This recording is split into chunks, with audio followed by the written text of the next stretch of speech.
हाँ, good morning all. तो आज का जो लेक्चर हम स्टार्ट कर रहे हैं वो स्टार्ट करेंगे मॉडर्न फिजिक्स। मॉडर्न फिजिक्स में हम पहुंचे थे, हमने एक नया टॉपिक स्टार्ट करना है मॉडर्न फिजिक्स में आज, एंड इट इज कौन सा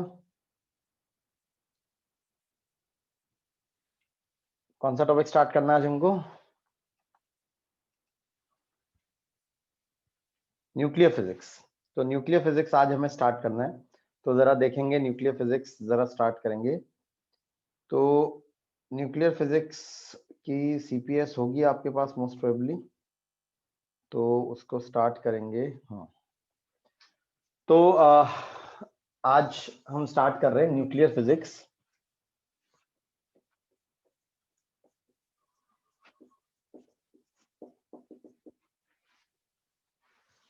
तो न्यूक्लियर फिजिक्स जो है, हाँ चलिए न्यूक्लियर फिजिक्स स्टार्ट कर रहे हैं। तो न्यूक्लियर फिजिक्स, इससे पहले हमने एटॉमिक फिजिक्स किया है। तो न्यूक्लियस क्या होता है, ये आई थिंक सबको पता है।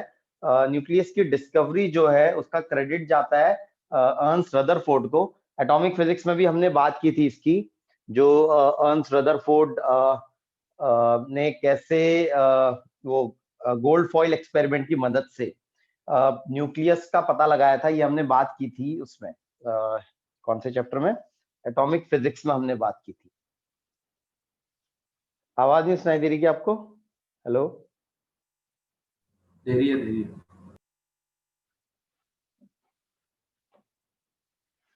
कोई बच्चे बोल रहे हैं कि आवाज नहीं सुनाई दे रही। बेटा आपको कुछ ऑडियो वगैरह में दिक्कत है क्या?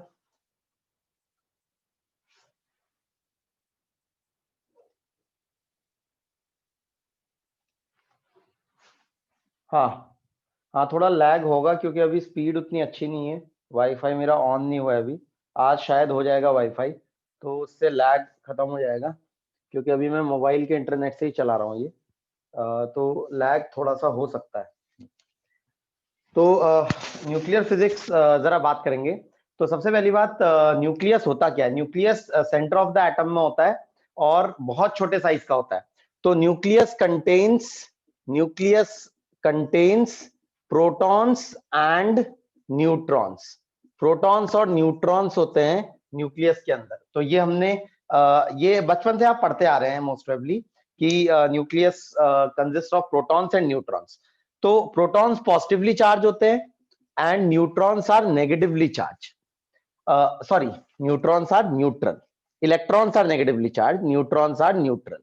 लेकिन ये जो न्यूट्रॉन्स की डिस्कवरी है ये काफी टाइम बाद हुई थी कंपेयर टू न्यूक्लियस के। न्यूक्लियस की डिस्कवरी 1906 में हो गई थी, लेकिन न्यूट्रॉन्स की डिस्कवरी 1942 के अराउंड, 32 या हाँ 32 के अराउंड हुई थी जेम्स चैडविक ने। तो मतलब उससे पहले तक न्यूक्लियस को पॉजिटिवली चार्ज्ड एंटिटी की तरह समझा जाता था कि उसके अंदर प्रोटॉन्स चिपके हुए हैं एक तरीके से। अब यहाँ पर और बाद में कुछ टाइम के बाद पता चला कि नहीं, न्यूक्लियस के अंदर केवल प्रोटॉन्स नहीं होते हैं, न्यूट्रॉन्स भी होते हैं। तो ये कुछ टाइम के बाद पता चला कि न्यूट्रॉन्स भी प्रेजेंट होते हैं न्यूक्लियस के अंदर। अब यहाँ पर जो इंपॉर्टेंट बात है वो है न्यूक्लियस का साइज। साइज कितना बड़ा होता है न्यूक्लियस का? तो न्यूक्लियस का size is very very small, बहुत छोटा होता है compare to the size of atoms. तो एटम का साइज अगर देखेंगे तो वो होता है 10⁻⁻10 के ऑर्डर का। 10⁻⁻10 के ऑर्डर का होता है एटम का साइज। तो न्यूक्लियस का साइज किस ऑर्डर का होता है? तो न्यूक्लियस का साइज जो है वो 10⁻14 के ऑर्डर का होता है, करीब 10⁻13 से लेकर 10⁻15 के बीच में। मतलब 10⁻13 से लेकर 10⁻15 के बीच में इसका मतलब साइज होता है न्यूक्लियस का। तो अगर आप ध्यान से देखेंगे तो इसके और इसके साइज में ऑलमोस्ट 10⁴ के ऑर्डर का डिफरेंस है। मतलब न्यूक्लियस, एटम का साइज एक तरीके से न्यूक्लियस के साइज से 10,000 गुना ज्यादा होता है अप्रोक्सीमेटली। तो मतलब न्यूक्लियस काफी छोटा होता है, काफी छोटा होता है कंपेयर टू एटम। तो एटम के मुकाबले, बल्कि एटम का साइज 10⁻⁻10 भी नहीं, 10⁻⁹ के ऑर्डर का होता है, जो ठीक ठाक एटम्स होते हैं। तो 10⁻⁹ से 10⁻10 के ऑर्डर का होता है एटम का साइज। तो अगर आप देखेंगे तो न्यूक्लियस का साइज जो है एटम के साइज के मुकाबले काफी काफी छोटा होता है। It is very very small, मतलब बहुत मतलब टाइनी होता है, एक तरीके से बहुत छोटा होता है। तो अगर ये देखें ध्यान से, तो जो न्यूक्लियस का साइज है, तो साइज के बारे में मतलब अलग अलग न्यूक्लियस को स्टडी किया गया, जो अलग अलग न्यूक्लियाई हैं हमारे, जैसे हाइड्रोजन का न्यूक्लियस हो गया, और ये क्या बोलते हैं हमारा, हाँ हाइड्रोजन का न्यूक्लियस हो गया, और जैसे हमारा इसका न्यूक्लियस हो गया, क्या बोलते हैं, हाँ बड़ा लिखता हूं मैं, हाइड्रोजन का न्यूक्लियस हो गया, और किसका, हीलियम का न्यूक्लियस है, और बाकी ऑक्सीजन का न्यूक्लियस है। तो न्यूक्लियस अलग अलग साइज के हो सकते हैं। तो उनके साइज ऑब्वियसली जैसे जैसे उनका एटॉमिक मास नंबर बढ़ता है, मतलब उसमें प्रोटॉन्स और न्यूट्रॉन्स का नंबर जैसे जैसे बढ़ता है, वैसे वैसे उनका साइज भी बढ़ता जाता है। मतलब हीलियम का न्यूक्लियस ऑब्वियसली बड़ा होगा हाइड्रोजन के न्यूक्लियस से, फिर लिथियम का न्यूक्लियस और ज्यादा बड़ा होगा हाइड्रोजन के न्यूक्लियस से, फिर ऑक्सीजन का न्यूक्लियस बड़ा होगा और ज्यादा, फिर मतलब आयरन का न्यूक्लियस और ज्यादा बड़ा होगा। तो जितना उसमें प्रोटॉन्स और न्यूट्रॉन्स का नंबर बढ़ता जाएगा, वैसे वैसे न्यूक्लियस का साइज जो है वो बढ़ता जाएगा। तो ये तो सिंपल सी कॉमन सेंस वाली बात है कि भाई ज्यादा नंबर ऑफ एंटिटीज होंगी न्यूक्लियस के अंदर, तो उसका साइज ज्यादा बड़ा होगा। तो यहाँ पर एक कॉमन सी जनरल नॉलेज वाली बात पहले शुरू करें, तो वो है कुछ लिखने का तरीका। तो जो ये न्यूक्लियस या एटम को रिप्रेजेंट करने का एक तरीका होता है, उसमें एक सिंबल होता है, और एक मतलब यहाँ पर एक्स नहीं, सॉरी, एक्स जेड ए, कभी इसको लेफ्ट हैंड साइड भी लिखते हैं, मतलब मैं फिलहाल दोनों एक ही तरफ लिख रहा हूं, कहीं बुक्स में आपको लेफ्ट हैंड साइड भी लिखा हुआ दिखाई देगा। मतलब ये एक तरीका होता है इस तरीके से लिखने का। यहाँ पर एक्स जो है, it is the symbol, X is symbol, A, A का नाम क्या है बेटा, कोई बताएगा, what is A? Atomic mass. ये है mass, number atomic of mass. Protons and neutrons. ये क्या एटॉमिक मास है बेटा? Number of proton and neutrons. हाँ, इसको बोलते हैं एटॉमिक मास नंबर। अब जरा बहुत इंपॉर्टेंट बात जो हम सीखेंगे यहाँ, जो केमिस्ट्री में यूजुअली आप नहीं सीखते, वो थोड़ा सा यहाँ पर सीखेंगे। तो दो चीजें हैं, एक है एटॉमिक मास नंबर और एक है एटॉमिक मास। ऐसा लगता है हमको ये दोनों चीजें एक ही बात है, एटॉमिक मास नंबर और atomic mass, but they are different. अच्छा, उससे पहले इन दोनों के बीच का अंतर समझने से पहले, जेड का क्या मतलब होता है? Atomic number. हाँ, ये है एटॉमिक नंबर, एटॉमिक नंबर। तो ए है एटॉमिक मास नंबर और जेड है एटॉमिक नंबर। तो इंपॉर्टेंट बात जो हमें सबसे पहले यहां समझनी है, वो एटॉमिक मास नंबर और एटॉमिक मास में अंतर समझना है। ये समझना सबसे पहला काम है हमारा यहाँ पर। बहुत जो कंफ्यूजन होता है वो ये होता है स्टूडेंट्स को कि एटॉमिक मास और एटॉमिक मास नंबर एक ही चीज है, but they are not the same thing, they are different, slightly different. और क्या मतलब होता है इसका, तो इसकी डेफिनेशन से स्टार्ट करेंगे सबसे पहले। तो what is the definition of atomic mass number? तो एटॉमिक मास नंबर की डेफिनेशन लिखेंगे, atomic mass number is the number of protons and neutrons, या एक तरीके से the number of nucleons inside the nucleus. क्या है एटॉमिक मास नंबर की definition? It is the number of protons and neutrons, या ब्रैकेट में लिख सकते हैं न्यूक्लियॉन्स इनसाइड द न्यूक्लियस। तो atomic mass number is number of protons और neutrons inside the nucleus. Now, तो सवाल है अब ये जो होगा, it will always be a whole number, ये एक होल नंबर होगा।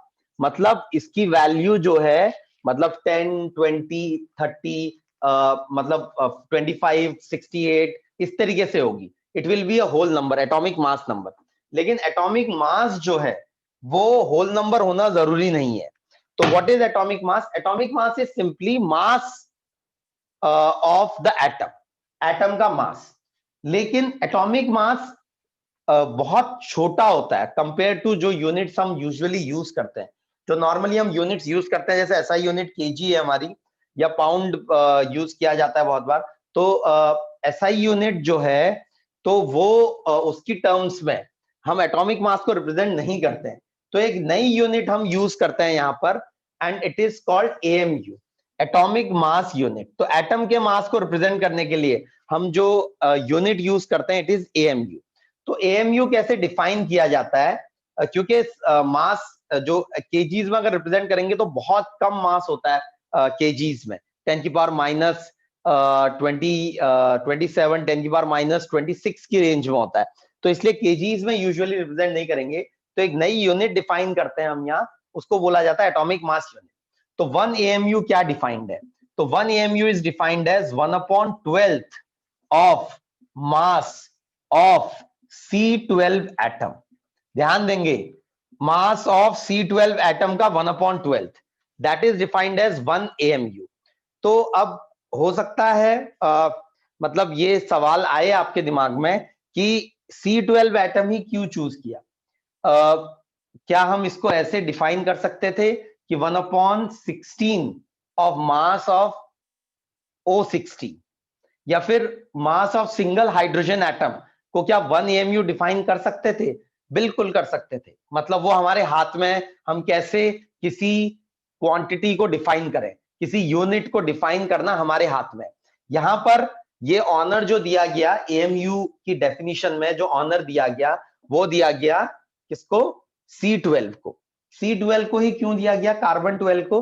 कार्बन 12 को ये ऑनर इसलिए दिया गया क्योंकि कार्बन 12 जो कार्बन है वो हमारी जो मतलब लाइफ है एक तरीके से, उसका बेसिस है. मतलब जो अर्थ में हमारी लाइफ है, मतलब जैसे आप केमिस्ट्री भी पढ़ते हैं तो एक है ऑर्गेनिक केमिस्ट्री, एक है इनऑर्गेनिक केमिस्ट्री. ऑर्गेनिक केमिस्ट्री में आप केवल कार्बन एंड इट्स कंपाउंड्स के बारे में पढ़ते हैं, और बाकी इनऑर्गेनिक केमिस्ट्री में बाकी सारे एलिमेंट्स के बारे में पढ़ते हैं.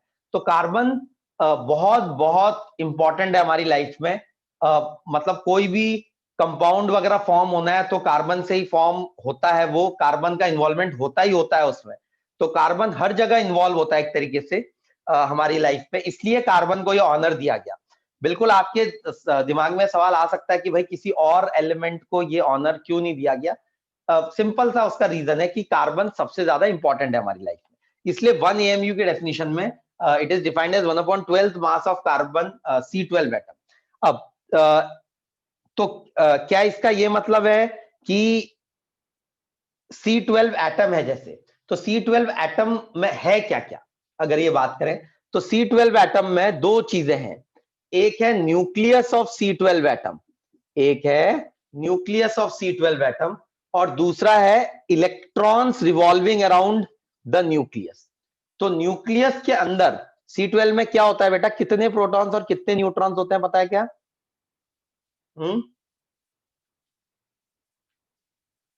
कितने प्रोटॉन्स कितने न्यूट्रॉन्स C12 में? 6 और 6. 6 प्रोटॉन्स और 6 न्यूट्रॉन्स. तो 6 प्रोटॉन और 6 न्यूट्रॉन होते हैं न्यूक्लियस में, और 12 इलेक्ट्रॉन्स होते हैं.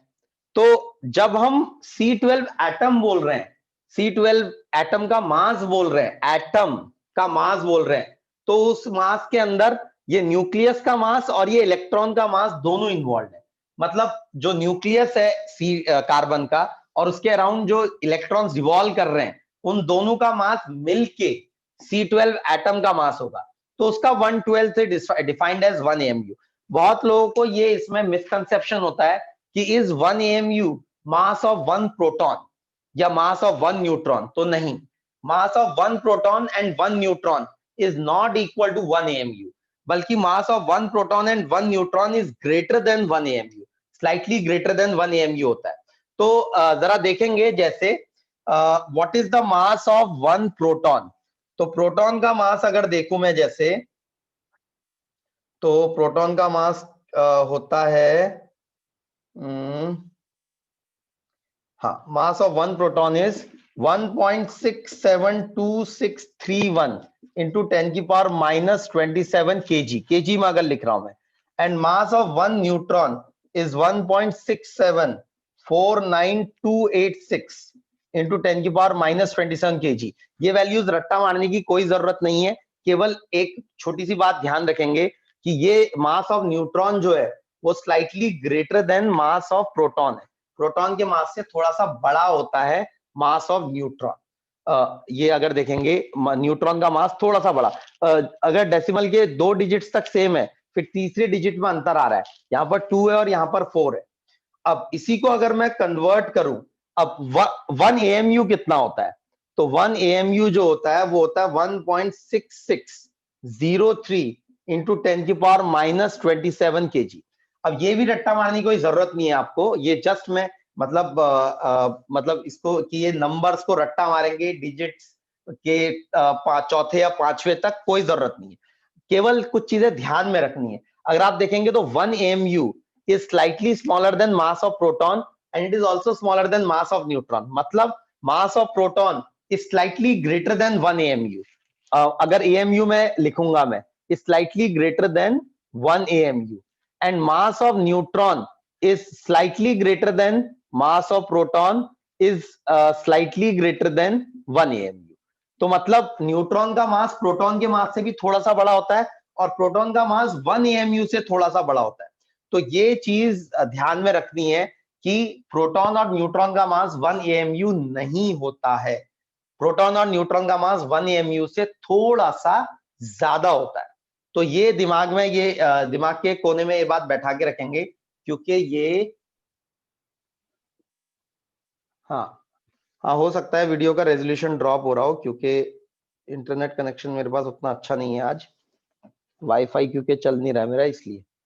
हाँ तो 1 AMU से बड़ा होता है मास ऑफ प्रोटॉन या mass of neutron, mass of proton या mass of neutron is slightly greater than 1 AMU। तो ये बात क्लियर होनी चाहिए दिमाग में कि प्रोटॉन और न्यूट्रॉन का मास थोड़ा सा बड़ा होता है 1 AMU से। तो यहाँ पर एक इंपॉर्टेंट बात करेंगे, वो है साइज ऑफ द न्यूक्लियस की, कि न्यूक्लियस का साइज कितना होता है। तो न्यूक्लियस का साइज अगर देखेंगे तो न्यूक्लियस का साइज किस ऑर्डर का होता है, वो हमने बात की थी, 10 की पावर -13 से 10 की पावर -15 के ऑर्डर का होता है। तो रेडियस ऑफ न्यूक्लियस की जरा बात करेंगे, जो रेडियस ऑफ न्यूक्लियस है, तो रेडियस ऑफ न्यूक्लियस का फॉर्मूला जो है, ये फॉर्मूला जो मैं लिखने जा रहा हूं आपके सामने रेडियस ऑफ न्यूक्लियस का, इसका कोई थ्योरेटिकल डेरिवेशन नहीं है, it is just empirical formula, मतलब पता चला है हमको अलग अलग न्यूक्लियस को ऑब्जर्व करके। तो फॉर्मूला है R is equal to R0 A की पावर 1/3। तो ये हमारा एक ये फॉर्मूला है, R is the radius of nucleus, R0 की वैल्यू होती है 1.1 फेम्टोमीटर। फेम्टोमीटर आपको पता होना चाहिए, इट इज 10 की पावर -15 मीटर। तो R0 की वैल्यू होती है 1.1 इंटू 10 की पावर -15 मीटर, या 1.1 फेम्टोमीटर भी लिखा जाता है इसको बहुत बार। तो R0 की वैल्यू, अब A, what is A? A is atomic mass number. तो आप A की वैल्यू बढ़ाते जाएंगे तो रेडियस ऑफ न्यूक्लियस बढ़ता जाएगा, तो ऑब्वियसली वो मतलब नंबर ऑफ न्यूक्लियॉन्स बढ़ते जाएंगे तो रेडियस बड़ा होता जाएगा ऑब्वियसली। नाउ इसमें अगर हम बात करें वॉल्यूम की, तो वॉल्यूम में बड़ा इंटरेस्टिंग है, या डेंसिटी में अगर देखेंगे, तो डेंसिटी ऑफ न्यूक्लियस अगर देखने की आप कोशिश करेंगे, डेंसिटी ऑफ न्यूक्लियस देखने की कोशिश करेंगे अगर, तो डेंसिटी जो होती है, density of nucleus, it will B mass upon volume. Density होता है मास अपॉन वॉल्यूम। अब मास ऑफ न्यूक्लियस जो होता है AMU में करीब करीब, मैं एग्जैक्टली नहीं बोल रहा हूं, ध्यान से सुनेंगे, मैं बोल रहा हूं अप्रोक्सीमेटली, करीब करीब वो एटॉमिक मतलब जितने उसमें न्यूक्लियॉन्स होते हैं उतने AMU के बराबर होता है, उतने AMU के बराबर होता है, मतलब जो मास ऑफ द न्यूक्लियस होता है। मतलब जैसे अगर आपने गौर किया हो पीरियोडिक टेबल में, तो ऑक्सीजन है, तो ऑक्सीजन का जो मास नंबर है it is 16, atomic mass number is 16, लेकिन उसका एटॉमिक मास 16 नहीं होता। कभी अगर आप ध्यान से देखेंगे, atomic mass is not exactly 16 AMU, 16 AMU से थोड़ा सा कम होता है। अगर कभी मतलब पीरियोडिक टेबल देखेंगे तो उसमें 15 पॉइंट समथिंग लिखा होगा, 98 ऐसे करके लिखा होगा। तो लेकिन वो करीब करीब वन मतलब जितने उसमें न्यूक्लियॉन्स होते हैं करीब करीब उसके बराबर होता है।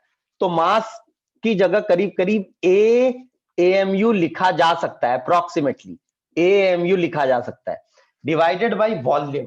तो वॉल्यूम जो हो जाएगी वो हो जाएगी 4/3 पाई r3।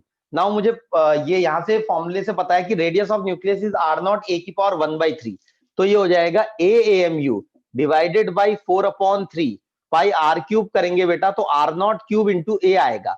तो आप देखेंगे ध्यान से तो a से a कट जाएगा, मतलब मास नंबर एक दूसरे से कैंसिल हो जाएगा।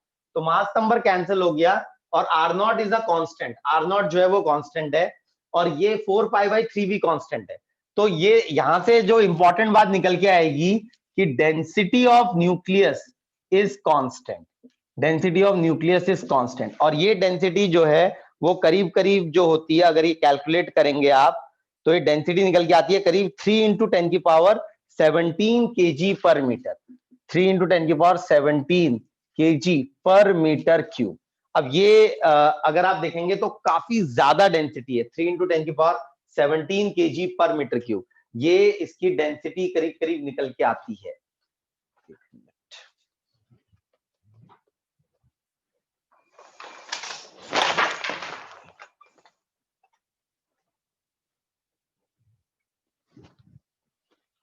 हाँ, तो डेंसिटी करीब करीब 3 × 10⁻17 kg पर मीटर क्यूब निकल के आती है। तो इतना ज्यादा डेंसिटी होती है न्यूक्लियस की। तो ये कुछ फॉर्मूले हैं जो आपको ध्यान में रखने हैं। R = R0 a की पावर 1/3 और density is equal to density of nucleus is constant. मतलब एक तरीके से हीलियम का न्यूक्लियस है, ऑक्सीजन का न्यूक्लियस है, कार्बन का न्यूक्लियस है, आयरन का न्यूक्लियस है, इन सभी की डेंसिटी करीब करीब सेम होगी, इन सभी की डेंसिटी करीब करीब सेम होगी 3 × 10⁻17 kg पर मीटर क्यूब के अराउंड। नाउ थियरी में थोड़ा सा आगे बढ़े तो सवाल है यहां पर, ये जो न्यूक्लियस है, न्यूक्लियस जब फॉर्म होता है तो कौन सी फोर्स रिस्पॉन्सिबल होती है न्यूक्लियस को फॉर्म होने में। अब ये हमने बात एक बार पहले भी की है और वो हमने बात की है NLM में, न्यूटन्स लॉज ऑफ मोशन में। अगर ये चैप्टर याद हो आपको, NLM का चैप्टर याद हो, तो वहां पर हमने जब फोर्सेस की बात की थी तब ये बात मैंने की थी आपसे कि 4 टाइप की फंडामेंटल फोर्सेस होती हैं, gravitational force, electromagnetic force, strong nuclear force and weak nuclear force. तो इस चैप्टर में आज हम न्यूक्लियर फोर्सेस के बारे में थोड़ा डिटेल में बात करेंगे। तो nuclear forces, strong nuclear force and weak nuclear force के बारे में थोड़ा सा बात करेंगे। तो न्यूक्लियस के अंदर क्या होता है, तो न्यूक्लियस के अंदर प्रोटॉन्स होते हैं और न्यूट्रॉन्स होते हैं। तो प्रोटॉन्स और न्यूट्रॉन्स जो हैं,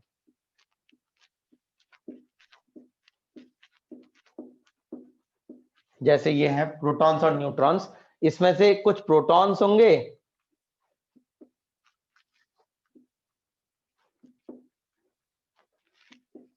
जैसे मैंने ये 6 प्रोटॉन्स और 6 न्यूट्रॉन्स, 2 3 4 5 6, 1 2 3 4 5 6, हाँ 6 प्रोटॉन्स और 6 न्यूट्रॉन्स मैंने ड्रॉ किए हैं यहाँ पर न्यूक्लियस के अंदर। ये किसका एटम है, किसका न्यूक्लियस है, दिस इज कार्बन का, C12 एटम, C12 का न्यूक्लियस है ये।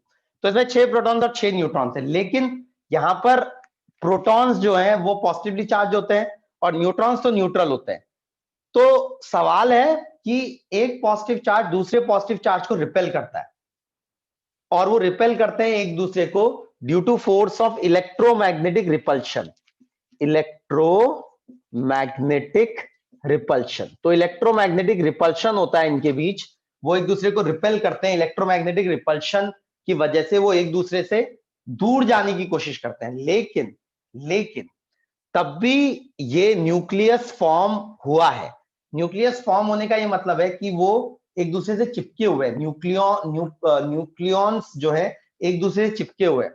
तो सवाल है कौन सी फोर्स इनको चिपका के रख रही है, क्योंकि इलेक्ट्रोमैग्नेटिक रिपल्शन तो इनको अलग अलग करना चाहती है, मतलब ये इनको दूर दूर करना चाहती है, लेकिन तब भी ये चिपके हुए हैं। तो they are stuck together inside the nucleus. Nucleons are stuck together inside the nucleons due to a attractive force called strong nuclear force, जिसका नाम है strong nuclear force. तो strong nuclear force जो है वो उनको चिपका के रखती है, it sticks them together, मतलब इनको एक दूसरे से बिल्कुल चिपका के रखती है strong nuclear force. तो strong nuclear force जो है वो चिपका के रखने के लिए रिस्पॉन्सिबल है। अब ये एक्ट इसकी कुछ खासियत है, ये खासियतें एनएलएम में भी बताई थी मैंने। पहली बात, it is very short range force. Short range का मतलब ये है कि जब न्यूक्लियॉन्स बहुत कम दूरी पे आते हैं ये तभी एक्टिव होती है, और न्यूक्लियॉन्स के बीच की दूरी अगर थोड़ी बढ़ जाए तो फिर ये नहीं लगती। अब कितनी रेंज में आना पड़ता है? तो वेरी शॉर्ट रेंज। तो कितनी शॉर्ट रेंज होती है इसकी?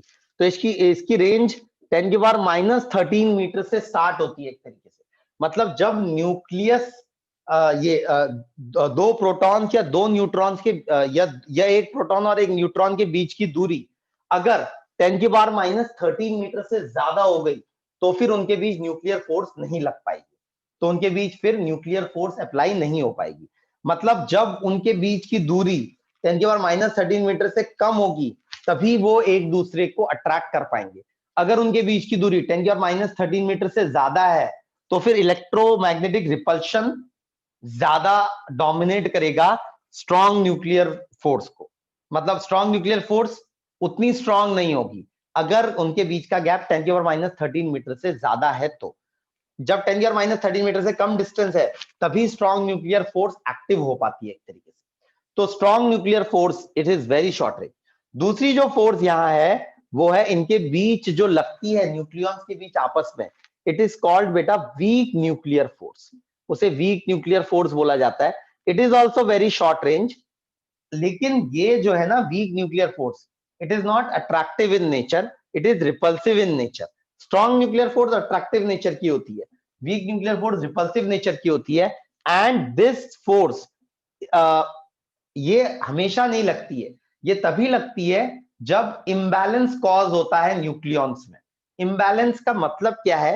वो इसकी थियरी अभी हमारे कोर्स में नहीं है ज्यादा कि वीक न्यूक्लियर फोर्स कब लगती है और कब नहीं लगती है, लेकिन आप अभी केवल इतना समझ सकते हैं कि जब प्रोटॉन्स और न्यूट्रॉन्स में एक तरीके का इम्बैलेंस कॉज हो जाता है, इसीलिए न्यूट्रॉन्स की जरूरत भी होती है यहाँ। अगर मतलब ऐसा नहीं हो सकता कि केवल प्रोटॉन्स मिलके न्यूक्लियस बना ले कोई, no it is not possible. यहाँ न्यूट्रॉन्स की जरूरत भी होती है क्योंकि वहां पर जो है कुछ इंट्रैक्शंस होते हैं उनके बीच जो कि न्यूट्रॉन्स ही उनको चिपका के रखने के लिए रिस्पॉन्सिबल हो सकते हैं। अगर केवल प्रोटॉन चिपकेंगे तो वीक न्यूक्लियर फोर्सेस बहुत ज्यादा मतलब रिपल्सिव हो जाएंगी और वो उनको चिपकने नहीं देंगी, तो इसलिए न्यूट्रॉन्स की भी जरूरत होती है। तो week nuclear force is caused, ये रिपल्सिव नेचर की होती है, it is repulsive in nature and it becomes active. It becomes active when there is imbalance in number of protons and neutrons। तो प्रोटॉन्स और न्यूट्रॉन्स में जब imbalance cause होता है तब ये मतलब एक तरीके से ये मतलब वीक न्यूक्लियर फोर्स लगने लगती है। उससे पहले तक ये फोर्स मतलब एक तरीके से गायब होती है। तो मेनली क्या है, तीन फोर्सेस है यहाँ पर जो न्यूक्लियस के अंदर न्यूक्लियॉन्स के बीच आपस में लगती है: electromagnetic repulsion, strong nuclear force and weak nuclear force. Strong nuclear force is attractive in nature, electromagnetic repulsion and weak nuclear force are repulsive in nature. Weak nuclear force अगर dominate करने लग जाए, ठीक ठाक बड़ी हो जाए, तो this causes a phenomena called radioactivity. ये हमारा टॉपिक है, मतलब एक तरीके से radioactivity is a topic, is a very important topic जो हम पढ़ेंगे इसी में न्यूक्लियर फिजिक्स के चैप्टर में। तो रेडियो एक्टिविटी जो है it is caused because of imbalance in weak nuclear force.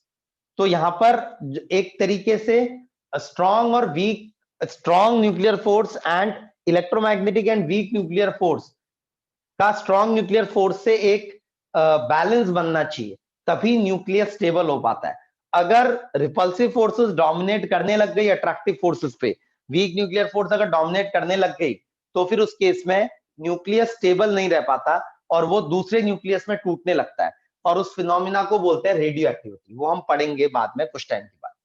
Now तो यहां पर जो इंपॉर्टेंट बात है वो जरा बढ़ेंगे आगे। ये हमने फोर्सेस की बात की, तो यहाँ पर जो सबसे इंपॉर्टेंट बात है जो हमें देखनी है यहाँ, वो है मास डिफेक्ट। जो सबसे इंपॉर्टेंट बात इस चैप्टर में है कंसेप्चुअली, वो है मास डिफेक्ट का कंसेप्ट, जो कि बहुत बहुत इंपॉर्टेंट और बहुत ही इंटरेस्टिंग कंसेप्ट है एक तरीके से। तो क्या होता है मास डिफेक्ट? डिफेक्ट वर्ड का मतलब जानते हैं बेटा?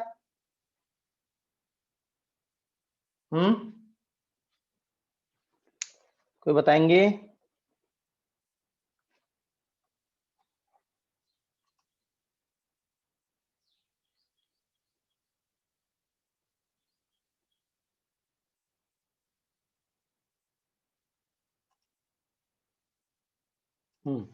डिफेक्ट का मतलब होता है error, संदेशवाणी, which doesn't work properly। हाँ, तो डिफेक्ट का मतलब, हाँ सही बोल रहे हैं, मतलब कुछ गलती एक तरीके से, मतलब जो सही नहीं है। डिफेक्टिव जैसे पीस होता है हमारा, कोई डिफेक्टिव इंस्ट्रूमेंट है, तो डिफेक्ट का मतलब होता है कुछ रॉन्ग, कुछ गलत होना। तो मास डिफेक्ट का मीनिंग जरा समझेंगे बेटा। मास डिफेक्ट एक बहुत ही इंटरेस्टिंग कंसेप्ट है, जो कि आइंस्टाइन की थियरी ऑफ जो ये जनरल रिलेटिविटी है वहां से निकल के आया था। तो मास डिफेक्ट को समझने के लिए, ये न्यूक्लियस के थ्रू ही हम मास डिफेक्ट को समझेंगे अच्छे से। तो हमारे पास था C12 nucleus. C12 nucleus imagine करें अगर, और एक तराजू इमेजिन करें, एक ये केवल इमेजिन करने के लिए अभी मैं तराजू बना रहा हूं। तो एक तराजू अगर इमेजिन करें, उसके एक तरफ हम रख दें C12 एटम, न्यूक्लियस, C12 का न्यूक्लियस।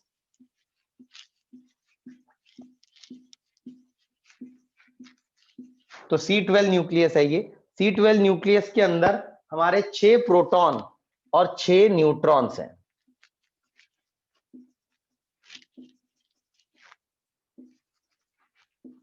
तो ये 6 प्रोटॉन्स और 6 न्यूट्रॉन्स हैं हमारे न्यूक्लियस के अंदर। तो ये C12 का न्यूक्लियस है। तो ये C12 का न्यूक्लियस है।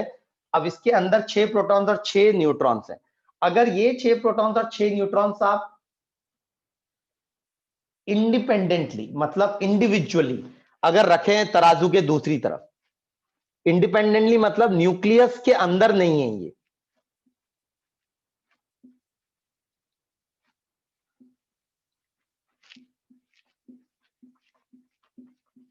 तो ये जो है, मतलब तराजू के एक तरफ जो है वो 6 प्रोटॉन्स और 6 न्यूट्रॉन्स हैं, और तराजू के दूसरी तरफ जो है वो C12 का न्यूक्लियस है।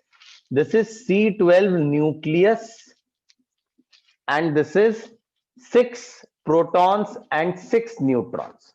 तो जरा मुझे बताइए बेटा, ये तराजू किस तरफ टिल्ट होगा? क्या लगता है बेटा आपको?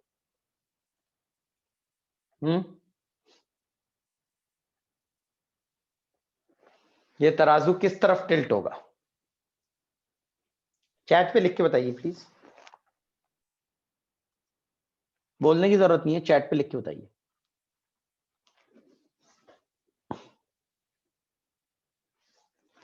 मतलब लेफ्ट साइड, मतलब ये लेफ्ट साइड को टिल्ट होगा या राइट साइड को टिल्ट होगा?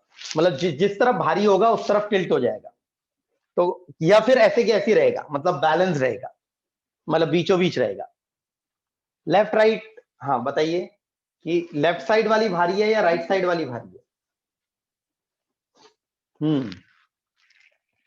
आंसर आ रहे हैं।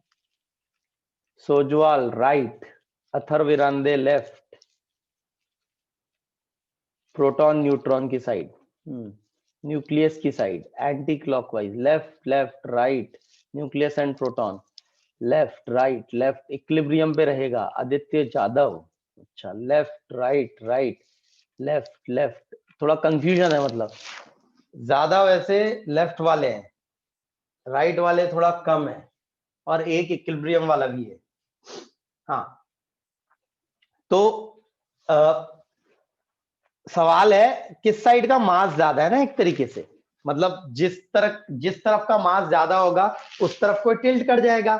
मतलब अगर इनका मास ज्यादा हुआ तो इधर लेफ्ट को टिल्ट कर जाएगा, और इसका मास ज्यादा हुआ C12 न्यूक्लियस का तो राइट साइड को टिल्ट कर। तो किसका मास ज्यादा है किसका मास कम है, या दोनों का मास बराबर है?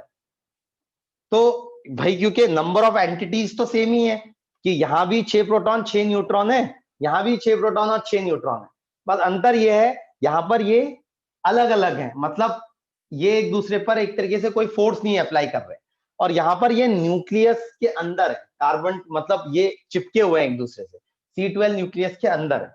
तो यहां पर जो लेफ्ट हैंड साइड है उस साइड का लेफ्ट टोटल मास देखेंगे तो इसका मास है 6 MP प्लस 6 Mn, और C12 न्यूक्लियस का मास जो हो जाएगा वो हो जाएगा मास ऑफ C12 न्यूक्लियस, जो भी उसका मास है। अच्छा एक बात बताइए जरा मुझे, अभी थोड़ी देर पहले हमने कुछ इंपॉर्टेंट बातें की थी, एक प्रोटॉन का मास और एक न्यूट्रॉन का मास 1 AMU से ज्यादा होता है या कम होता है, बताइए जरा।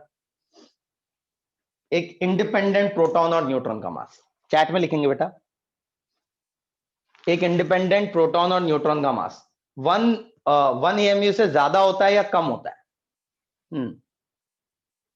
ज्यादा होता है।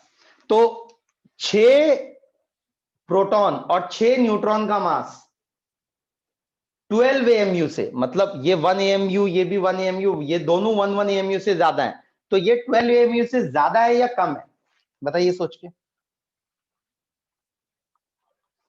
This is greater then 12 AMU, ठीक हो गया। अब C12 न्यूक्लियस का मास, अब आपको याद हो अगर 1 AMU was defined as 1/12 mass of carbon atom, अब कार्बन एटम के अंदर जो है वो न्यूक्लियस होता है कार्बन का और इलेक्ट्रॉन भी होता है, तो न्यूक्लियस का मास जो होगा कार्बन 12 न्यूक्लियस का मास वो 12 AMU से ज्यादा होगा या कम होगा, इसका मास बताइए। 12 AMU से ज्यादा होगा या कम होगा मास ऑफ C12 न्यूक्लियस? हाँ बेटा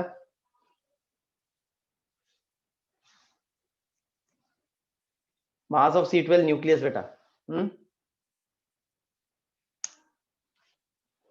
बताइए मास ऑफ C12 न्यूक्लियस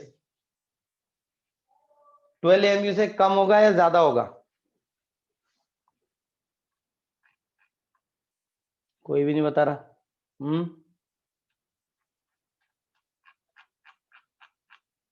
हेलो,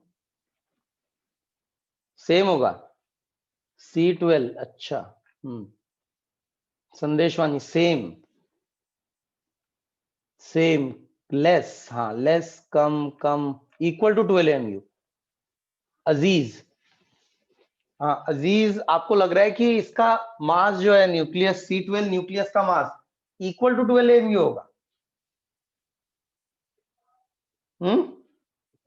बोलिए। अभी अभी हमने डेफिनेशन देखी थी थोड़े टाइम पहले, व्हाट वाज डेफिनेशन ऑफ, बहुत लोगों को लग रहा है 12 AMU के बराबर ही होगा।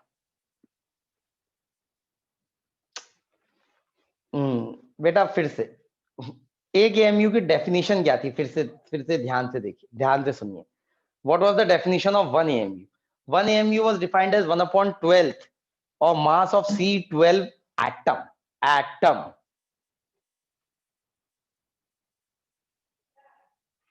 Atom. हेलो, आवाज आ रही है आप लोगों को? हाँ, तो C12 एटम, तो C12 एटम है बेटा, उसका मास 12 AMU है, तो C12 न्यूक्लियस का मास भी क्या 12 AMU होगा?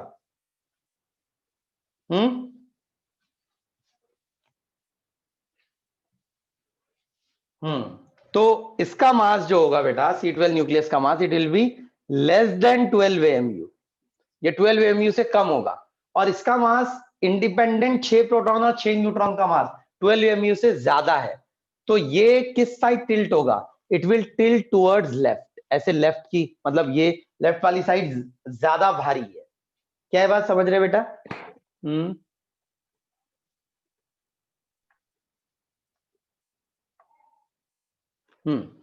तो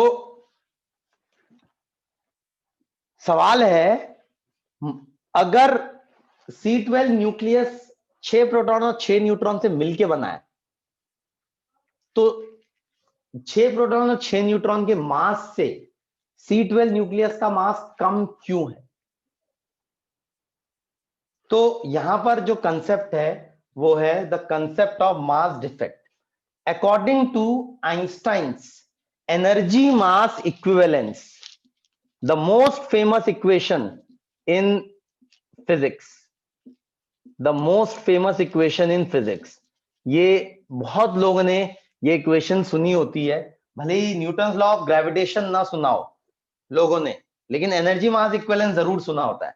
भले ही समझे नहीं होते हैं, समझे नहीं है, मतलब उसको समझे हैं या नहीं समझे वो अलग बात है, लेकिन सुना जरूर होता है। एनर्जी मास इक्विवेलेंस का फॉर्मूला बताया आपको, E is equal to mc²। तो ये इक्वेशन आई थिंक सब ने ये इक्वेशन कभी ना कभी अपनी लाइफ में देखी होगी। ऐसा नहीं है कि पहली बार ये इक्वेशन मैं आपके सामने लिख रहा हूं, कभी ना कभी इस पर बिल्कुल नजर गई होगी, कभी ना कभी ये इक्वेशन आपको आपने एनकाउंटर करी होगी, कभी ना कभी ये इक्वेशन अपनी लाइफ में। E is equal to mc²। तो E is equal to mc², ये जो इक्वेशन है, तो इसमें E stands for energy, M stands for mass, C stands for speed of light. तो ये इक्वेशन का नाम है Einstein's energy mass equivalent equation, energy mass equivalence equation. तो ये इक्वेशन हमें बताती है कि mass and energy are equivalent. अब ये बहुत बहुत बहुत रेवोल्यूशनरी आइडिया था एक तरीके से, it was a very very revolutionary idea. तो ये आइडिया था, इससे पहले जो न्यूटोनियन फिजिक्स थी, तो न्यूटोनियन फिजिक्स में ये आइडिया नहीं था। न्यूटोनियन फिजिक्स में क्या था? न्यूटोनियन फिजिक्स में एनर्जी अलग फिजिकल क्वांटिटी थी और मास अलग फिजिकल क्वांटिटी थी। एनर्जी और मास में इक्विवेलेंस नहीं था। तो एनर्जी, जैसे काइनेटिक एनर्जी, बिल्कुल काइनेर्जी का मास से रिलेशन था, काइनेर्जी वाज हाफ mv², या potential energy, gravitational potential energy was mgh। Relationship थी एनर्जी और मास में कि अलग अलग कुछ एनर्जीज का मास से रिलेशनशिप था, लेकिन ये जो इक्वेशन है ये कंप्लीटली एक नई चीज बोल रही है। ये बोल रही है कि mass and energy are equivalent. जैसे जैसे heat and energy are equivalent. क्या ये बात समझ रहे हैं? Heat and energy are equivalent, ये बात समझते हैं ना? ये हमने हीट एंड थर्मोडायनेमिक्स में किया है कि भाई उससे पहले भी हीट और एनर्जी को अलग अलग समझा जाता था। Heat was imagined as a fluid flowing from higher temperature to lower temperature, and energy was something different from heat. Joule's experiment से पता चला कि heat and energy are equivalent, ये हमको पता चला जूल्स एक्सपेरिमेंट से। आइंस्टाइन ने बोला कि mass and energy are also equivalent, कि मास और एनर्जी भी इक्विवेलेंट होती हैं, mass and energy are also equivalent. तो ये जो हमें पता चला mass and energy are equivalent, तो इसका मीनिंग क्या है कि energy can be converted into mass and mass can be converted into energy. जैसे एनर्जी को हीट में कन्वर्ट किया जा सकता है और हीट एनर्जी में कन्वर्ट हो सकती है, बिल्कुल हो सकती है। Similarly mass can be converted into energy and energy can be converted into मास। अब ये इक्वेशन देख के जो नॉर्मल फीलिंग आती है सबसे पहली, वो आती है कि m मास में इतनी एनर्जी है, m मास में इतनी एनर्जी है, मतलब 1 ग्राम मास अगर मैं लूं तो 10⁻³ इंटू सी का स्क्वायर हो जाएगा 9 इंटू 10⁻16। तो मतलब 1 ग्राम मास में 9 इंटू 10⁻13, 9 इंटू 10⁻13 जूल की एनर्जी है 1 ग्राम मास में। तो यहां पर से देख के ये लगता है E equal to mc square को देख के कि m मास में mc स्क्वायर के बराबर एनर्जी है, लेकिन इस इक्वेशन को देखने का एक दूसरा तरीका है और वो इसको थोड़ा अगर अलग तरीके से लिखें, आप इसको लिखें ऐसे, m is equal to E upon C square, m is equal to E upon C square. अगर ये देखें इक्वेशन ध्यान से, m is equal to E upon C square, तो ये इक्वेशन देख के आपको पता चलेगा। तो यहां पर देखेंगे तो E, what is E? E is energy, C is speed of light. तो यहां पर से देख के आपको लगेगा कि इस इक्वेशन को देख के लगता है कि मास में एनर्जी है, मास में एनर्जी है, और इस इक्वेशन को देख के लगता है एनर्जी में मास है, कि इतनी एनर्जी का इतना मास है।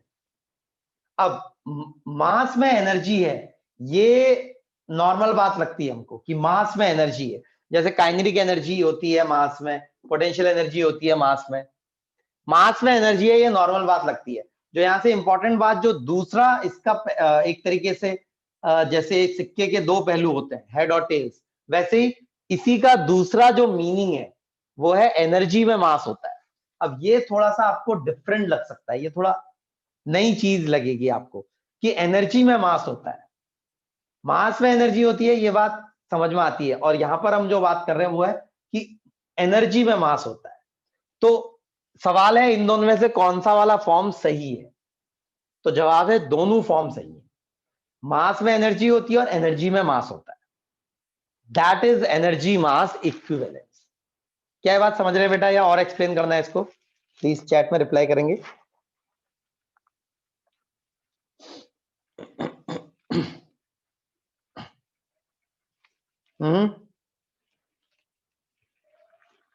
एनर्जी मास इक्विवेलेंस बेटा बहुत बहुत इंपॉर्टेंट है कंसेप्चुअली।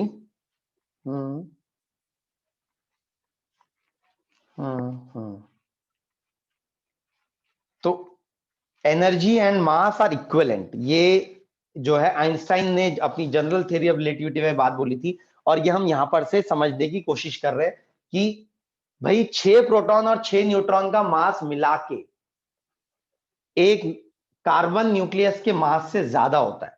मतलब एक तरीके से ये जो है इक्वेशन अगर मैं लिखूं तो ये है 6 proton plus 6 neutron will form C12 nucleus. ये बात है कि 6 प्रोटॉन और 6 न्यूक्लियन मिलके C12 का न्यूक्लियस फॉर्म करते हैं। तो यहां LHS में जो मास है 6 MP plus 6 MN, this is greater then mass of C12 nucleus, C12 के न्यूक्लियस से ज्यादा होता है।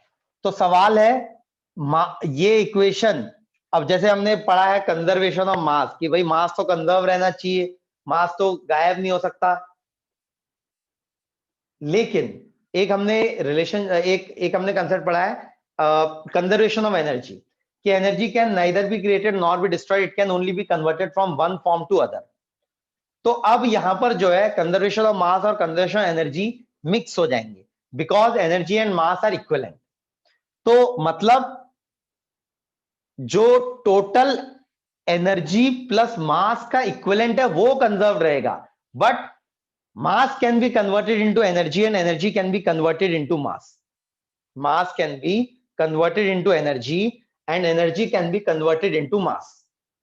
तो यहां पर हो क्या रहा है, 6 प्रोटॉन और 6 न्यूट्रॉन को मिला के जब हम कार्बन का न्यूक्लियस बना रहे हैं तब कुछ मास का डिफेक्ट हो जा रहा है, कुछ मास घट जा रहा है, कुछ मास गायब हो जा रहा है। तो सवाल है वो मास कहां जा रहा है? That mass is being released in the form of energy. ये Q से रिप्रेजेंट कर रहा हूं मैं उसको, ये Q एनर्जी रिलीज हो जा रही है। मतलब अगर किसी तरीके से मैं 6 प्रोटॉन और 6 न्यूट्रॉन्स को मिला के कार्बन का न्यूक्लियस बना दूं तो कार्बन का न्यूक्लियस बनने के साथ कुछ एनर्जी भी रिलीज होगी, ठीक है? तो this energy is called binding energy of nucleus. Binding energy, definition लिखेंगे बेटा बाइंडिंग एनर्जी। अब इसको उल्टा सोचेंगे तो ज्यादा अच्छे से आप इमेजिन कर पाएंगे। Try to think it in opposite sense.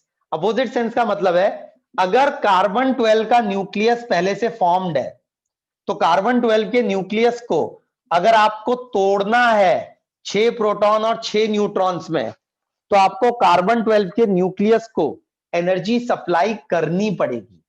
तो C12 nucleus plus energy supplied to the C12 nucleus will be, तब वो ब्रेक होगा एक तरीके से, मतलब एक तरीके से C12 के न्यूक्लियस को ब्रेक करने के लिए आपको उसको एनर्जी देनी पड़ेगी। तो this energy required to break the nucleus into individual nucleons is called binding energy. या दूसरी चीज, दूसरा अगर देखें तो the energy released when a nucleus is formed from individual nucleons, then it is called binding energy. समझ रहे हैं क्या? The energy released when a nucleus is formed by independent individual nucleons, then the energy released due to mass defect is called binding energy. या उल्टा definition, the energy required to break a nucleus into individual nucleons is called binding energy of nucleus. ये clear है बेटा? Binding energy.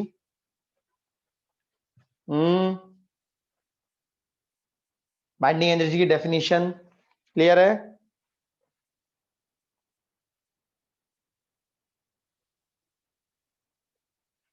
हाँ,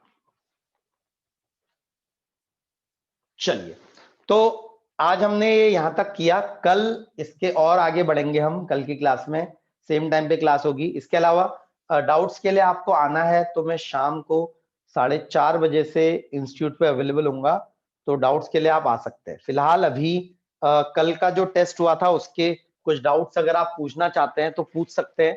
आपने group पे डाला है क्या, व्हाट्सएप ग्रुप पे? व्हाट्सएप ग्रुप पे कुछ क्वेश्चंस आपने डाले हैं अगर कल के टेस्ट के, तो वो कॉमनली मैं डिस्कस कर सकता हूं। अगर नहीं डाले हैं तो अभी डाल सकते हैं, तो मैं इमीडिएटली डिस्कस कर दूंगा। अजीज ने डाले हैं कुछ सवाल, मैं जरा उनको डिस्कस कर देता हूं पहले, ठीक है, कि कहीं गलत तो नहीं है, आंसर गलत है तो मैं करेक्शंस कर दूंगा। Rain drops are falling in vertically downward direction with velocity of 5 metre per second. A cyclist is moving in northward direction with velocity of 10 meter per second. The rain drops appear to the cyclist to be coming from.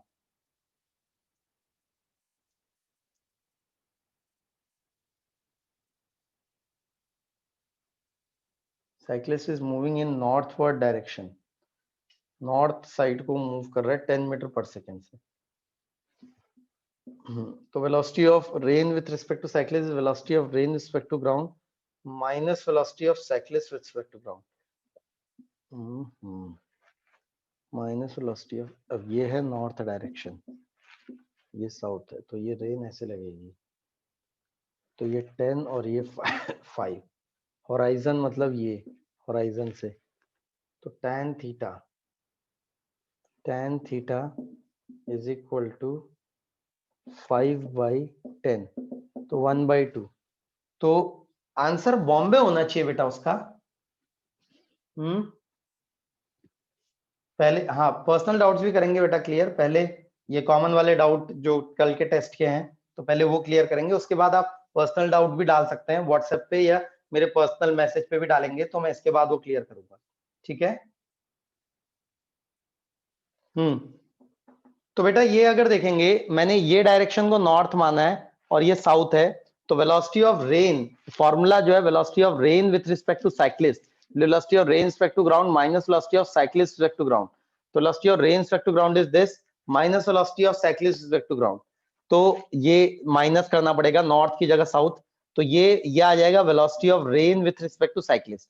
तो ये horizon मतलब ये horizontal से कितने उस पे लग रहा है, तो होराइजन से ये ऐसे करके आते हुए लग रहा है, तो होराइजन से कितने पे लग रहा है, तो होराइजन से ऊपर ये इतने एंगल से आते हुए लग रहा है, होराइजन से इतने एंगल से आते हुए लग रहा है, तो अबाउ नॉर्थ होराइजन, और ये tan थीटा जो हो जाएगा वो हो जाएगा 5/10। तो आंसर बॉम्बे होना चाहिए बेटा, ठीक है। आंसर बॉम्बे ही दिया है ना, या कुछ और दिया है? ए दिया है क्या? tan inverse 2 above south horizon, tan inverse 1/2 above north horizon होना चाहिए, बॉम्बे आंसर होना चाहिए इसका। ठीक है, मैं चेक कर लूंगा वो।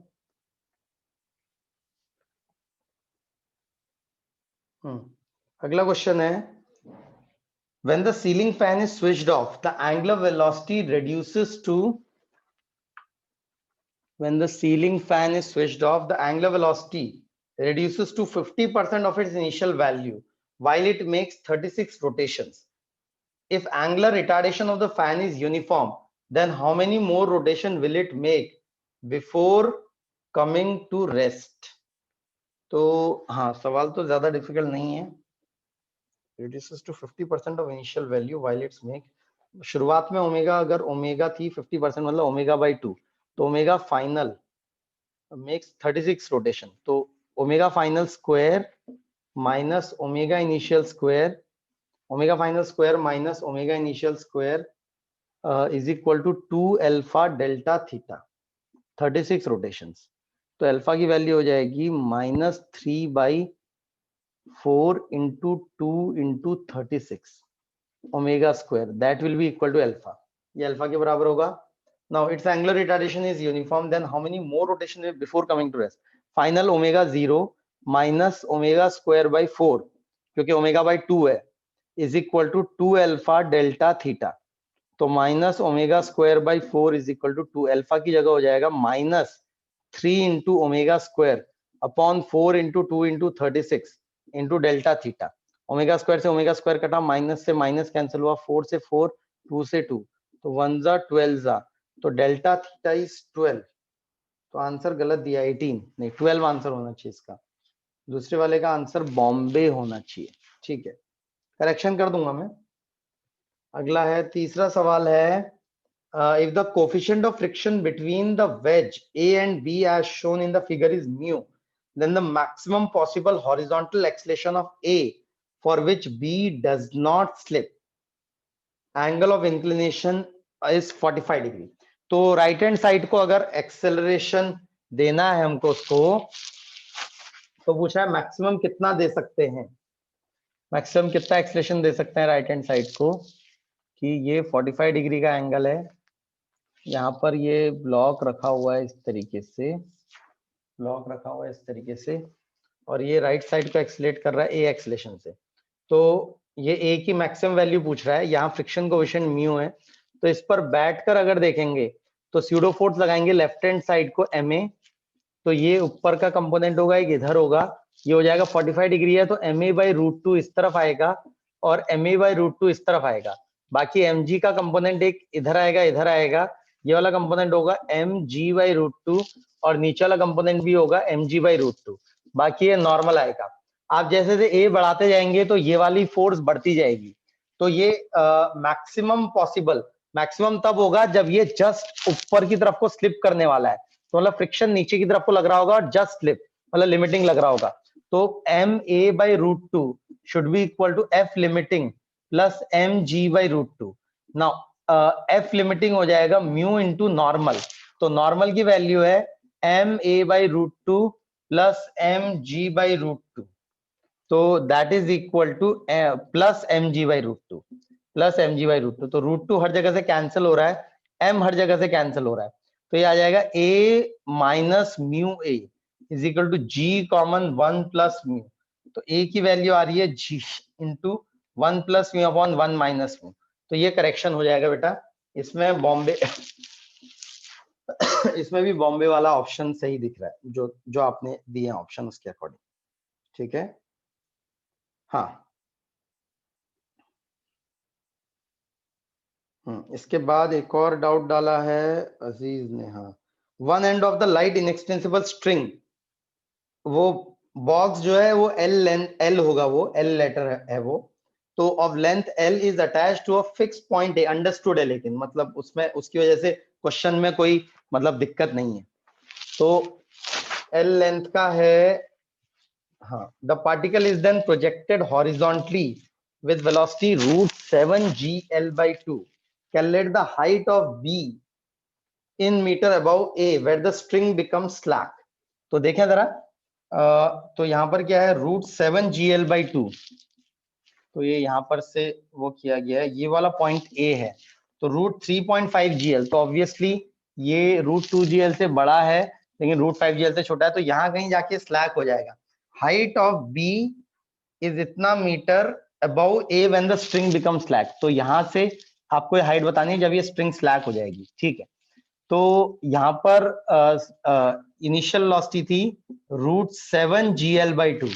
तो यहाँ पहुंचते पहुंचते मान लेते हैं स्पीड v हो गई, तो रस्सी जस्ट स्लैग हो गई है तो टेंशन 0 हो जाएगी। ये थीटा मान लेता हूँ mg, तो ये अगर देखेंगे तो थीटा 90 माइनस थीटा थीटा, तो इक्वेशन हो जाएगी mg sin theta will be equal to mv²/r। ये सेंट्रीपिटल डायरेक्शन में न्यूटन्स लॉ हो जाएगा एक तरीके से, mg sin theta is equal to mv²/r।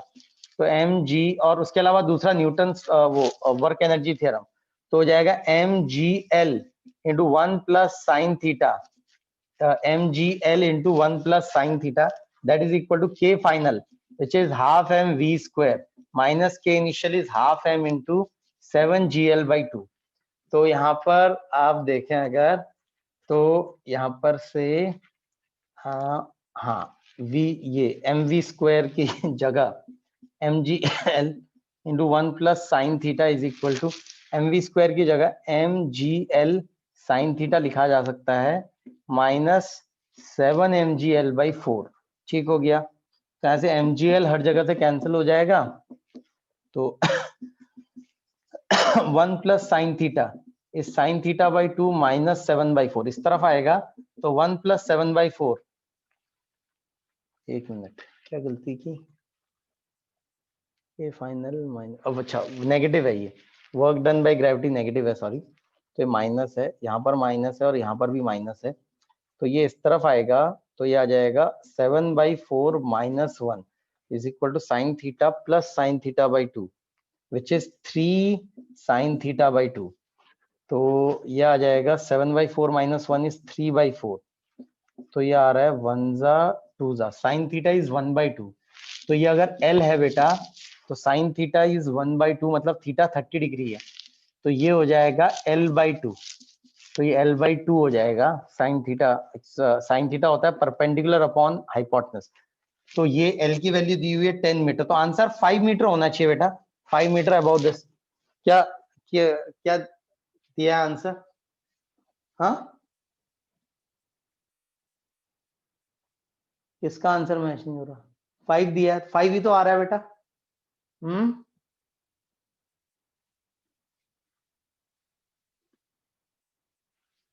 कोई दिक्कत इसमें?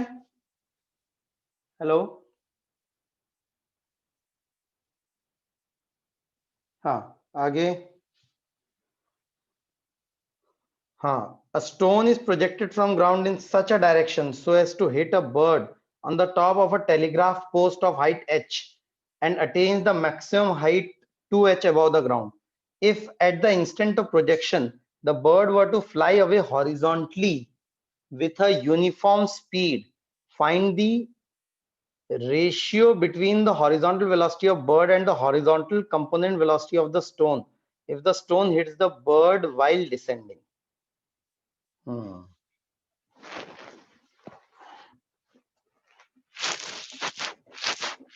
देखें जरा क्या बोल रहा है ये सवाल।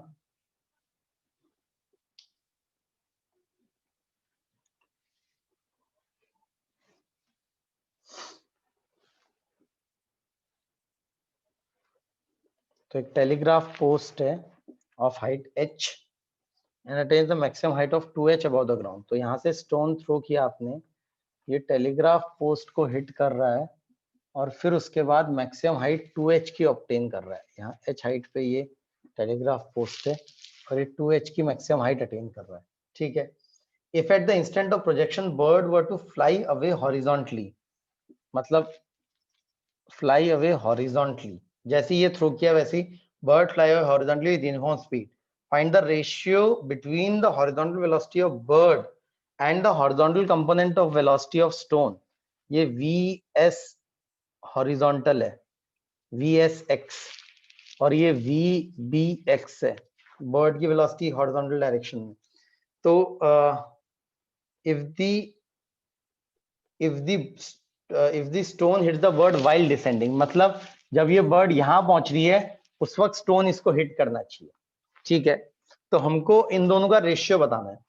तो ये अगर ये डिस्टेंस अगर x1 है फॉर एग्जांपल, और ये वाला डिस्टेंस फॉर एग्जांपल, ये total distance for example x2 है, ये वाला डिस्टेंस x2 है तो ये वाला डिस्टेंस हो जाएगा x2 माइनस x1। तो यहां से बर्ड के यहां पहुंचने का टाइम और स्टोन के यहां से यहां पहुंचने का टाइम सेम होना चाहिए, तभी वो उसको डिसेंडिंग में हिट करेगा। तो टाइम जो लगेगा वो लगेगा x2 upon v of stone in x direction, that should be equal to x2 minus x1 upon v of bird in x direction।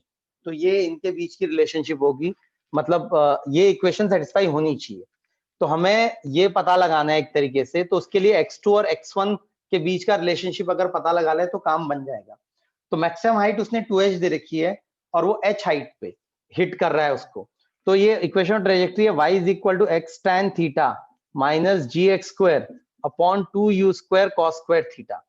तो मतलब यहाँ y की जगह अगर मैं डालूं h, तो दैट इज इक्वल टू ये आ जाएगा, x की जगह आ जाएगा x1 tan theta minus g, मतलब ये दो क्वाड्रेटिक इक्वेशन है x में, ये क्वाड्रेटिक इक्वेशन है x में, और इसके दो रूट्स हैं एक तरीके से, x1 और x2। x1 और x2 दो रूट्स हैं इसके, हाँ दो रूट्स हैं x1 और x2। नाउ 2h इसकी मैक्सिमम हाइट है, 2h मैक्सिमम हाइट है। अगर आप ध्यान से देखेंगे तो 2h मतलब y की वैल्यू, मैक्सिमम हाइट की वैल्यू होती है u square sine square theta upon 2g, ये इसकी वैल्यू होती है। तो यहाँ पर u square sine square theta upon 2g।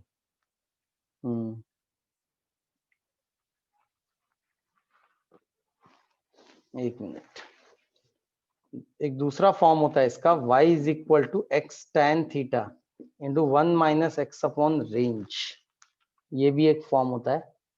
ये वाला फॉर्म क्या यूज कर सकते हैं? हाँ sir, range x1 plus x2 हो जाएगी। h is equal to x1 और x2, और y की जगह 2h अगर है तो x की जगह r/2 आ जाएगा। Range is x1 plus x2, मतलब ये गैप अगर x1 है तो ये वाला गैप भी x1 होगा। तो रेंज जो है वो x1 प्लस x2 है। मेरे को किसी तरीके से x2 x1 में रिलेशनशिप पता लगानी है, तो यहाँ से मुझे ये रेशियो पता चल जाएगा। अगर मैं x1 x2 में रिलेशनशिप पता लगा लूं तो y की वैल्यू है, सर y को एक बार h डालेंगे, एक बार 2h डालेंगे x और tan डिवाइड करेंगे।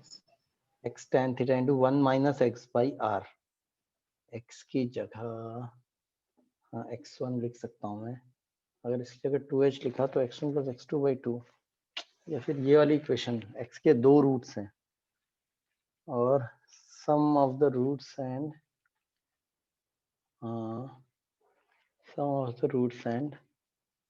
subtraction of the roots, sum of the roots, ये पता लगाना x2, एक तरीके से vbx upon vsx is equal to 1 minus x1 upon x2, 1 minus x1 upon x2, x1 upon x2 पता लगाना है हमको एक तरीके से, x1 upon x2, x1 upon x2, x1 upon x2 quadratic equation को सॉल्व करके ही करें क्या? y gx square upon 2u square cos square theta minus x tan theta minus h is equal to 0। तो x is equal to minus b plus minus under root b square minus 4ac, b square minus 4ac,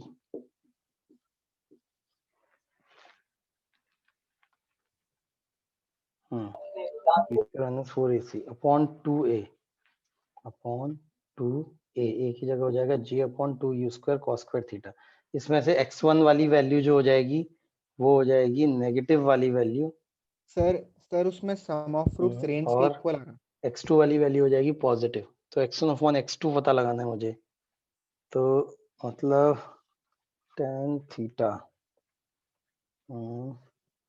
sir b square minus 4ac u square,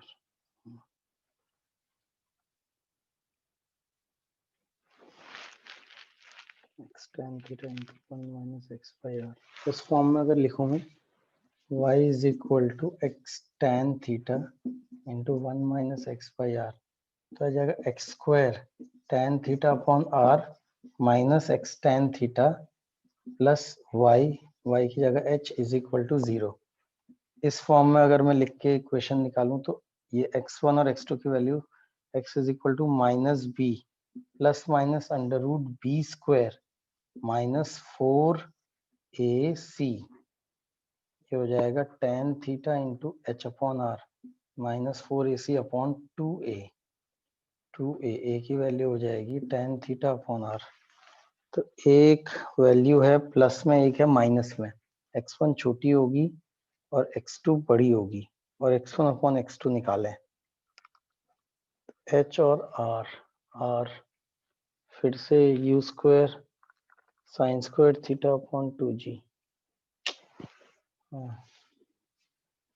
करना तो ऐसे ही है बेटा इसको, मतलब यही method लग रहा है इसमें, ये मतलब हमको अल्टीमेटली ये निकालना है x1 अपॉन x2।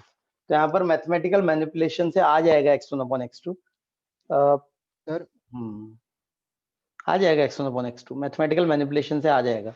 तो वही निकालना इंपॉर्टेंट है।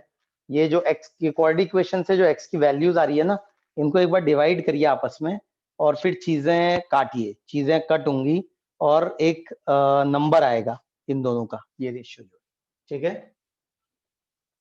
x1 प्लस x2 रेंज के इक्वल यूज कर सकते हैं। हाँ सही बात है, x1 प्लस x2 रेंज के बराबर है, तो उससे क्या फिर, मुझे तो x1 अपॉन x2 निकालना है। x1 प्लस x2 रेंज के बराबर है, वो बात सही है मुझे, लेकिन x1 अपॉन x2 निकालना है ना, x1 अपॉन x2 निकालना है मुझे, तो वो बात सही है, x1 प्लस x2 रेंज के बराबर है, उसमें कोई दिक्कत नहीं है। हाँ मैथमेटिकली देखिए जरा इसको, ये x1 की वैल्यू क्या है, माइनस साइन के साथ ये x1 की वैल्यू होगी, प्लस साइन के साथ x2 होगा, फिर x1 अपॉन x2 निकालिए तो चीजें कैंसिल होंगी यहाँ पर, मतलब ये वैल्यूज वगैरह डाल के cos स्क्वायर थीटा को मतलब 1 प्लस सेक्स स्क्वायर थीटा लिख सकते हैं, और चीजें कट होंगी वहां पर, रेशनलाइज वगैरह होके आएगा वो, ट्राई करिए उसको, ठीक है। नहीं आएगा तो फिर से एक बार हम डिस्कस कर सकते हैं उसको। नेक्स्ट है, a small block of mass m and a concave mirror of radius r fitted with a stand lie on a smooth horizontal table with a separation d between them. The mirror together with its stand has a mass m. The block is pushed at t is equal to 0 towards the mirror so that it starts moving towards the mirror at a constant speed v and collides with it. The collision is perfectly elastic. Find the velocity of the image at the time. हाँ ये HCV का सवाल है, अच्छा सवाल है काफी। A small block of mass m and concave mirror of radius r is fitted with a stand on a smooth horizontal table. जैसे ये concave mirror है, ये stand में fitted है, ऐसे करके stand में fitted है और ये move कर सकता है यहाँ पर concave mirror. The mirror together with the stand, इसका मास m है और ये small block है, इसका मास भी m है, ठीक है। तो वो बोल रहा है कि the mirror together with its stand has a mass m. The block is pushed at t is equal to 0 towards the mirror so that it start moving towards the mirror at a constant speed v. तो v speed से move कर रहा है इस तरफ को and collides with it. The collision is perfectly elastic. Collision दो equal मास की बॉडीज हैं, perfectly elastic collision होगा तो उनकी वेलोसिटी जो होगी वो एक्सचेंज हो जाएगी। कोलिशन उनसे पहले ये मूव कर रहा था v वेलोसिटी से और ये रेस्ट पे था, तो कोलिशन के जस्ट बाद ये रेस्ट पे आ जाएगा और ये मूव करने लगेगा v वेलोसिटी से। Find the velocity of image at the time less than d by v। तो शुरुआत में दूरी इनका d है, तो जब less than d by v है तो वेलोसिटी ऑफ इमेज बतानी है। तो मतलब यहाँ पर जो फॉर्मूला होता है वो होता है velocity of image with respect to mirror is equal to minus M square into velocity of object with respect to mirror. ये यहाँ पर रिलेशनशिप आती है।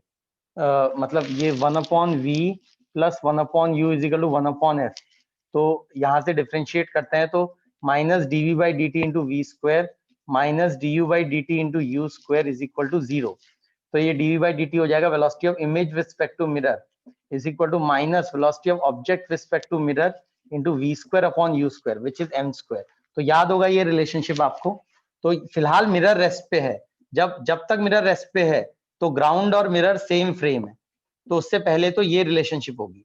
तो simply velocity of object respect to ground is v, ये v है। m निकाल सकते हैं आप आराम से, m होता है माइनस v बाई यू। तो m की वैल्यू होती है माइनस v बाई यू।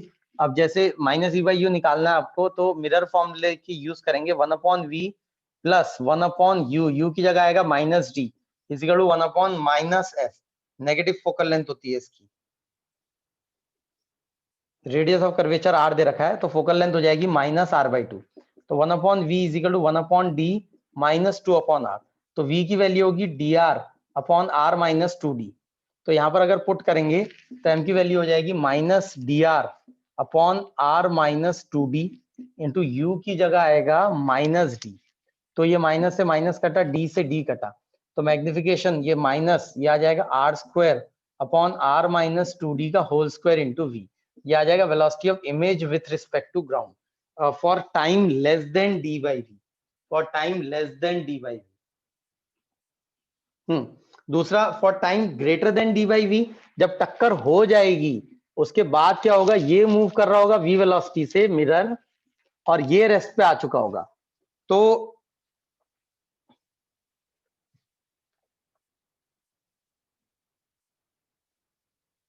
अच्छा टाइम t पे ये दूरी कितनी होगी, सॉरी हाँ एक मिनट, हाँ t टाइम पे ये जो दूरी होगी ना, ये दूरी हो जाएगी d माइनस वी टी। तो u की जगह ये डालना पड़ेगा आपको, u की जगह d नहीं डालेंगे तो शुरुआत में निकाल दिया मैंने ये बिल्कुल स्टार्टिंग में। तो u की जगह इनपुट होगा, u की जगह इनपुट होगा minus d minus V T. यहाँ पर इनपुट करना पड़ेगा minus d minus V T, ये इनपुट करना पड़ेगा। वी टी दूरी और ट्रेवल कर चुका होगा, तो ये आ जाएगा d माइनस वी टी। तो यहाँ पर आएगा एलसीएम आएगा r into D minus V T, r minus 2d plus 2vt। ये आ जाएगा position of image with respect to ground, नहीं पोजीशन ऑफ ऑब्जेक्ट, नहीं position of image with respect to ground. हाँ ये v की वैल्यू है। तो ये यहाँ पर फिर इनपुट होगा, यहाँ पर ये इनपुट करिए, ये इनपुट करिए, तो यहाँ से फिर वेलोसिटी पता चलेगी। तो वेलोसिटी पता करने के लिए ये हाँ ये m पता करना पड़ेगा ना, और m की वैल्यू जो है वो है दिस, माइनस ऑफ v की जगह आएगा r minus 2d plus 2vt upon r into D minus V, इसका square into velocity object respect to ground v। ये आएगा इसका for t less than d by v।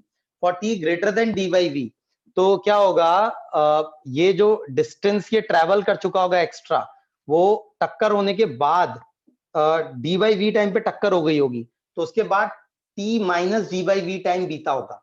तो ये डिस्टेंस ट्रेवल किया होगा v into T minus D by V, इतना distance ये ट्रेवल कर चुका होगा, मिरर इतनी दूरी पे आ चुका होगा ब्लॉक से, और ये मिरर v स्पीड से मूव कर रहा होगा, ब्लॉक रेस्ट पे आ चुका होगा ग्राउंड के फ्रेम में। ये बात समझ रहे होंगे आप मोस्ट प्रोबेबली। अब यहाँ पर जो है फिर से यही formula, velocity of image with respect to mirror is minus M square into velocity of object respect to mirror. इस बार मिरर भी मूव कर रहा है, तो velocity of image respect to ground minus velocity of mirror respect to ground is minus M square into velocity of object respect to ground minus velocity of mirror respect to ground.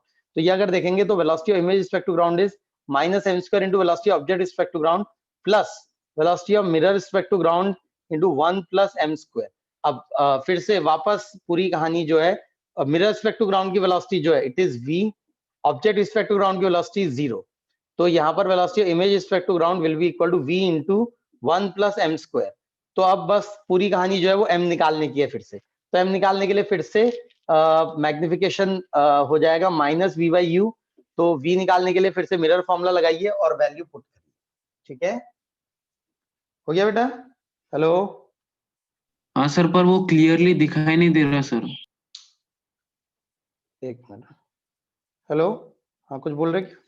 हाँ sir, वो clearly दिखाई नहीं दे रहा, मतलब net problem आ रहा। हाँ, कौन सा पार्ट नहीं दिखा? सब कुछ नहीं दिख रहा था।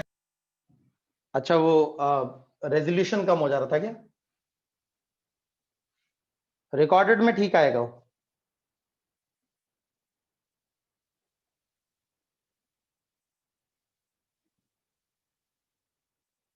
हाँ, और कुछ पूछना है क्या? हेलो,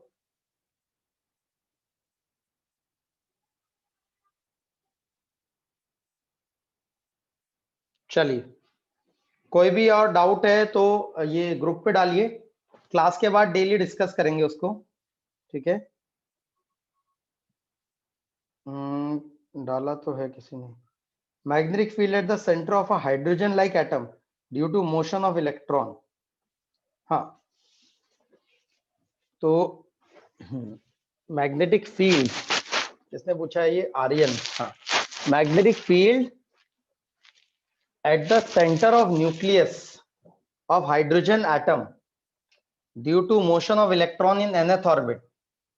तो हाँ, मैग्नेटिक फील्ड अगर है बेटा, तो यहां पर अगर वो r रेडियस का है और v स्पीड से मूव कर रहा है, तो यहाँ मैग्नेटिक फील्ड हो जाती है μ0/4 q v cross r upon r cube. μ0/4 I dl cross r, I dl cross r upon R cube होता है। आई की जगह आ जाएगा D Q by D T. हाँ, तो ये फॉर्मूला होता है, मतलब magnetic field is proportional to V and inversely proportional to R square. ये देखेंगे अगर, तो वी के डायरेक्टली प्रोपोर्शनल और आर स्क्वायर के इनवर्सली प्रोपोर्शनल होती है बेटा magnetic field at the centre. अब वी जो है, वी जो होता है वो होता है 2.18 × 10⁶ इंटू जेड बाई एन। तो जेड बाई एन के प्रोपोर्शनल होता है। R is equal to 0.529 into N square upon Z. ये ऐसे प्रोपोर्शनलिटी होती है। तो B will be proportional to, V की जगह आ जाएगा Z by N, R square हो जाएगा N to the power 4 upon Z square. तो ये आ जाएगा बेटा proportionality Z cube upon N की पावर 5 पे। क्लियर है आर्यन? हेलो, है भी नहीं है आर्यन? चला गया क्या? मैं डाउट क्यों सॉल्व कर रहा हूँ?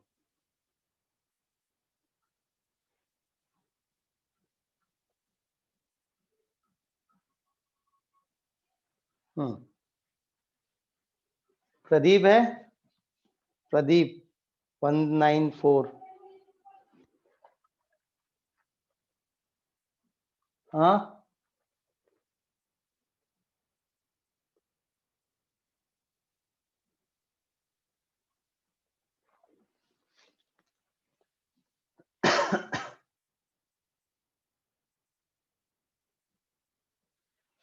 हेलो, प्रदीप भी नहीं है। प्रदीप ने भी डाउट दिया था।